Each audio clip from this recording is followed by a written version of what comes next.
Assalamualaikum warahmatullahi wabarakatuh.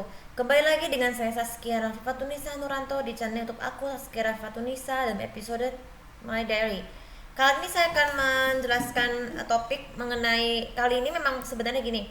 Saya sebelumnya saya mau ngasih tahu kalau sekarang ini kita tahu bahwa eh, dunia pertelevisian Indonesia itu zaman sekarang ini emang sudah dianggap cukup bagus untuk menayangkan program, terutama program yang pendidikan, berita, informasi. Nah, namun dalam topik kali ini saya akan membahas tentang pengaruh sikap pedofilia, pernikahan anak bawah umur, poligami atau poligini, broken family atau couple, pelakor atau pembino, metathesis, youth bullying, and then konflik antara orang tua dan mertua. Ini sering terjadi dalam sebuah adegan FT sinetron bagi generasi muda. Jadi gini, aku sebenarnya memberikan yang terbaik ya untuk bagi para generasi muda, terutama si anak-anak yang di bawah umur yang masih sekolah atau kuliah. Jadi gini, FTV dan sinetron zaman sekarang itu memang ceritanya memang sudah berkualitas. Jadi sedikit sejarahnya gini. Dulu FTV, sebelum zaman FTV, sinetron itu selalu menjadi salah satu program TV yang paling mencatat sebagai sebuah karya sastra di dunia elektronik. Dulu tuh di zaman masa kecil kita atau 90-an tuh sinetron itu kebanyakan dalam bersifat fantasi, bersikap cinta yang berlebihan, terus remaja yang tidak terlalu berlebihan seperti itu. Begitu banyak sekali sinetron-sinetron yang berkualitas dan memberikan edukasi, banyak sinetron pendidikan, sinetron keluarga, terus ada sinetron religi. Karena sinetron religi zaman dulu memang merupakan tayangan yang mendidik. Nah, saat itu juga FTV pun merupakan disebutan lain untuk sebutan juga sebagai telefilm, merupakan satu cerita sinetron pendek yang hanya 1 menit saja dan satu judul. Namun tanpa kita sadari, seiring perkembangan zaman itu, karena berkat Komisi Penasihat KPI, FTV sinetron zaman sekarang ini sebagai oleh KPI karena berapa alasan. Jadi gini, sebenarnya bagi generasi muda menonton FTV sinetron kan memang satu hal yang wajar. Dulu tuh dianggap wajar saat kita masih SD. Namun seiring di tahun sekarang ini, karena KPI sudah menyerang, aku nggak akan ngomongin kata menyerang lagi karena sudah diatur oleh KPI. Ceritanya sudah mulai dianggap, ada yang bilang, ada pendapat mereka tidak jelas, ada yang suka muter-muter, terus ada memberikan komentar-komentar yang negatif. Seperti gini, ada beberapa faktor pengaruh negatif ini yang mempengaruhinya. Dan yang pertama dari sikap pedofilia. Pedofilia ini adalah tekanan perasaan yang memicu manusia, terutama anak-anak yang di bawah umur, generasi muda, karena orang tua mereka tidak peduli, merasa tidak disayang, memberikan membutuhkan kasih sayang, atau karena kesibukan, terus karena ada masalah masa kekeluargaan atau warisan. Nah itu tuh, jadi kita tuh ke beberapa dari adegan FTV itu memang sudah dianggap cukup sering terjadi dalam tekanan perasaan seorang anak yang menonton. Jadi kalau sebagai kalau dunia nyata, kita yang menonton itu pasti juga berpikiran sama dunia nyata, karena kan bisa merusak generasi muda tuh, bisa mengakibatkan tekanan perasaan sehingga ingin stres, selalu ingin sendiri, terus ada ketenangan. Kemudian yang pengaruh kedua adalah pernikahan anak bawah umur. Jadi gini, pernikahan ini dalam adegan FTV dan sinetron memang sangat penting sekali, apalagi di dunia nyata juga seperti itu. Akan tanpa kita sadari, kita sebagai wanita yang tahu pernikahan anak di bawah umur itu kan di setiap negara kan beda-beda. Namun salah satu yang paling fatal adalah negara India. Mungkin pernikahan di bawah umur bagi orang India ini merupakan sebuah tradisi. Namun berbeda dengan India, negara Indonesia pun juga melarang pernikahan anak di bawah umur tanpa sesuai dengan aturan hukum nikah karena dianggap tidak waras. Sampai terbukti nih, di bulan Maret 2021 sinetron Suara Hati itu sudah mendapat kecaman dari KPI karena memperlihatkan adegan pernikahan anak di bawah umur. Yang dimaksud di bawah umur itu adalah di bawah umur 18 tahun ya, apalagi yang masih sekolah nih. Jadi pada saat itu juga hanya diberhentikan. Inilah akibat dari tersebut. Jadi padahal di dunia nyata pernikahan anak di bawah umur itu sangat terlarang sekali dari penyimpangan sosial masyarakat, karena merasa anak kita tuh masih tertekan, sehingga beresiko untuk mendapatkan pengetahuan, tapi mereka tuh tidak pernah mengerti sama sekali. Meski kita sudah mendalami ilmu seks di sekolah, seperti apa pernikahan yang benar ya. Makanya dari itu, pernikahan anak di bawah umur dan di luar nikah ini merupakan suatu perbuatan yang sangat tidak baik kalau di FTV sinetron. Jadi sehingga di dunia nyatanya sudah tidak bisa seperti itu. Pengaruh kita merasa terjadi tekanan, tidak pernah mengerti bagaimana etika seorang ibu ya saat kita melahirkan anak, itu sangat tidak baik. Kemudian pengaruh ketiga adalah poligami atau poligini. Sebenarnya gini, poligami itu kan merupakan pernikahan ganda yang dilakukan oleh misalkan oleh pria dengan dua pria wanita sekaligus, ataupun seorang wanita dengan dua pria sekaligus. Tapi kalau poligini sudah jarang terjadi, tapi yang di poligami ini itu dalam FTV sinetron terutama nih. Jadi jadi pernikahan ganda itu kan maksudnya pernikahan karena alasan ingin merasa dia tuh tidak puas, merasa hubungan saudara, meskipun dalam hal hukumnya itu poligami itu sesuatu yang tidak wajar. Namun kalau misalnya aku tanpa hukum juga berakibat tidak baik, karena kan pasti ada dua sisi. Kalau pernikahan wanita pertama ini wanita yang baik, kalau yang keduanya jahat, pasti kita akan merasa dibimbangin nih nambah beban kita, mana yang harus kita memilih kasih sayang antara istri pertama atau kedua, apalagi anak-anak nanti bisa pilih kasih.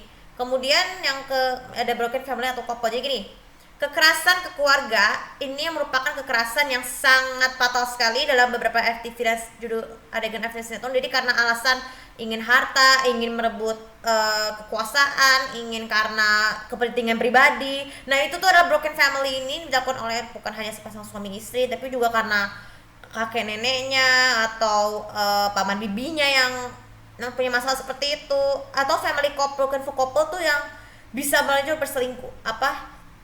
Couple tuh misalnya kalau kita dipasih suami istri nih, kita merasa tekanan itu merasa membutuhkan kasih yang lebih pantas, atau couple itu tidak merasa hubungan kita tidak cocok karena ada sesuatu yang berbeda masing-masing, atau menurut keinginan orang tua yang dianggap tapi bukan seperti itu sih, orang tua itu misalnya baik tapi akan dikasih mesin berbeda pasti sering terjadi nih, seperti beberapa adegan FTV itu juga seperti itu. Kemudian ada pelakor dan pembinor. Nah ini pelakor dan pembinor ini merupakan satu penyimpangan sosial manusia yang sering kali terjadi di masyarakat. Pelakor atau pembinor ini merupakan orang yang merebut suami atau istri orang lain dengan alasan ingin tidak puas, kurang puas dalam mendapatkan jodoh, terus dia bisa mengendalikan emosi gimana cara jodoh yang benar. Nah ini nih pelakor dan pembinor itu sebenarnya juga berakibat, katakan sebagai perselingkuhan ini juga mengakibatkan seseorang yang melakukan seperti tekanan karena merasa pilih-pilih atau istri, memilih yang lebih baik, bukan dilihat dari rohannya tapi dari harta dan materialistisnya, itu yang paling fatal ya, paling fatal. Jadi makanya akibatnya sang pelaku pun harus mendapatkan hukuman minimal penjara atau pidana ataupun eksekusi. Dan yang lebih parahnya lagi pelaku tersebut akan dikucilkan dari siapapun yang menyakiti kita ya. Dari kita nih, kita sebagai suami istri merasa disakiti, dari kita hampir dari peduli, tapi bukan tidak peduli atau tidak peduli, tergantung kemauan kita, apakah kita akan mampu memutar kembali atau tidak, tergantung ini punya hati, kita masih punya hati itu kembali membuka mata untuk memaafkan pelaku yang sudah membuat kesalahan ya. Terus kemudian materialistis. Jadi gini, materialistis adalah sikap manusia yang dimana mementingkan materi dengan perubahan harta dan harta. Jadi harta itu hanya bersifat sementara agama itu bersifat selamanya. Seperti aku mengatakan, gunakanlah materialistis yang secukupnya aja jangan untuk kepentingan diri sendiri, tapi untuk kepentingan sendiri, tapi juga untuk orang lain. Karena biar bagaimanapun baik kaya atau miskin hati jauh lebih baik daripada kaya hati. Begitu juga miskin harta lebih baik daripada kaya harta. Itu kan, jadi materialistis itu bisa uang itu untuk kepentingan sesuatu yang bukan untuk agama tapi untuk kepentingan diri sendiri. Jadi maksudnya manfaatkan uang itu untuk hal yang bersyukur dengan uang yang kita miliki tidak seberapa jumlahnya, asalkan dengan kerja keras, terutama bekerja halal, dan dengan bekerja di kantor, bekerja sebagai YouTuber seperti yang saya lakukan ini. Terus tidak boleh menggunakan hak cipta orang lain untuk bekerja atau sesuatu, dan meninggalkan kerjaan halal seperti yang haram seperti berjudi, terus menjadi pelacur. Nah ini pelacur tuh sangat tidak baik loh bagi kita sebagai orang muslim, karena bisa memamerkan tubuh orang lain tuh. Apa sebabnya itu? Karena wanita itu kan auratnya tuh bisa menutup seluruh tubuh kecuali muka. Dengan pakai kerudung seperti ini, aku pakai kerudung ya. Lalu ada yang bullying ini begini. Jadi beberapa aktivitas sinetron pada cerita awal ini, misalnya terutama sinetron remaja nih, banyak adegan-adegan youth bullying atau pembulian yang dilakukan oleh generasi muda ya, sering terjadi karena kita sebagai korban bullying nih tidak mau bicara ini ke orang tua, tidak berani karena takut, udah, karena orang masih mengatakan udah biarin aja. Namun lambat laun kalau mereka orang tuanya merasa kehilangan kesabaran karena kita dibully, mereka pasti akan menuntut orang tua sang pembuli ini ke kantor hukum ya. Kalau di nyata sih, karena kan biar bagaimanapun juga kita sebagai anak tuh wajar aja kalau kita dibully, tapi kalau asalkan bullying itu berujung kematian itu bisa juga sangat fatal, sehingga pelaku bullying ini harus menerima konsekuensinya berupa hukuman penjara atau berujung-ujungnya mereka pelaku akan dikucilkan massacre karena dianggap anak pembuli. Nah itu seperti itu ya, bullying. Dan yang terakhir adalah konflik antara orang tua dan mertua. Jadi gini, sebenarnya dalam beberapa FTV dan sinetron itu kebanyakan adegan selain dari pelakuan pembinol, materialistis, yang bullying atau broken family atau couple, yang pedofilia, pernikahan homoseksual dan sebagainya, konflik antara orang tua dan mertua itu sebenarnya sudah lazim terjadi karena alasan ingin mendapatkan harta atau karena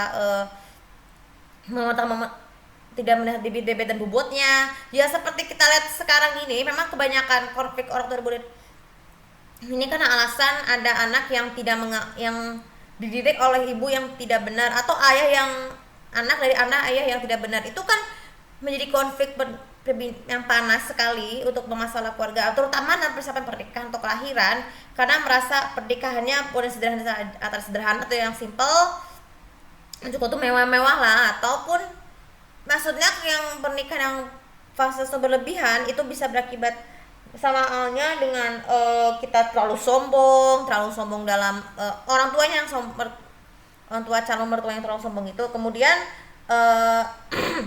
apalagi kelahiran anak tidak bisa menentukan genrenya.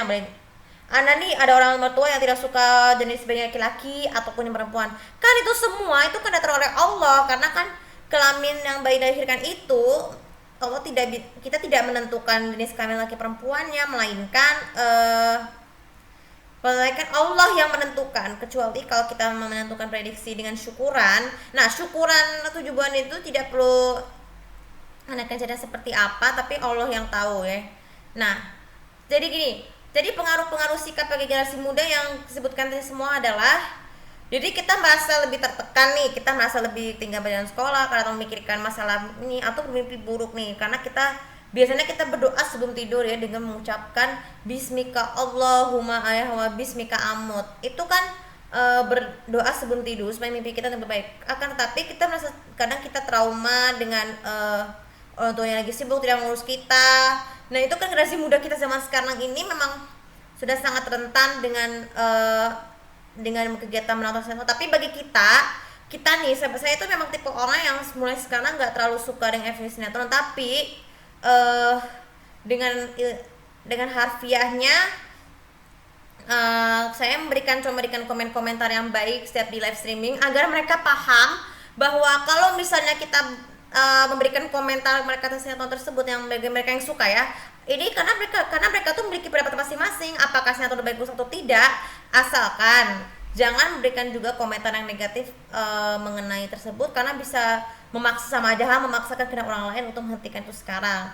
Nah, jadi ada pesan ya, kita sebagai generasi muda harus tetap mengendalikan diri dari sikap-sikap yang negatif dari sinetron itu dan FTV. Semoga masa depan kita sebagai itu bisa berfokus pada pendidikan dengan masa depan, terutama lebih menerapkan ilmu-ilmu agama, tidak hanya dari ceramah tapi juga dari buku, dari video yang di-download di YouTube. Karena misalkan gini, karena misalnya kalau program religi memang sekarang sudah tercapai juga, memang sekarang sangat sulit, tapi berkat dengan televisi yang lokal, kalau memang susah ditemukan atau karena harga atau beli TV boleh itu mahal atau apapun, ya sudah, terima saja apa adanya dan bersyukur dengan kita yang dimiliki, karena kita manusia pasti punya alasan pendapat yang berbeda dalam masing-masing. Oke, itu video kali ini, semoga bermanfaat, dan jangan lupa seperti biasa untuk komen, like, dan subscribe channel video ini untuk mendapatkan info tentang aku. Terima kasih. Assalamualaikum warahmatullahi wabarakatuh.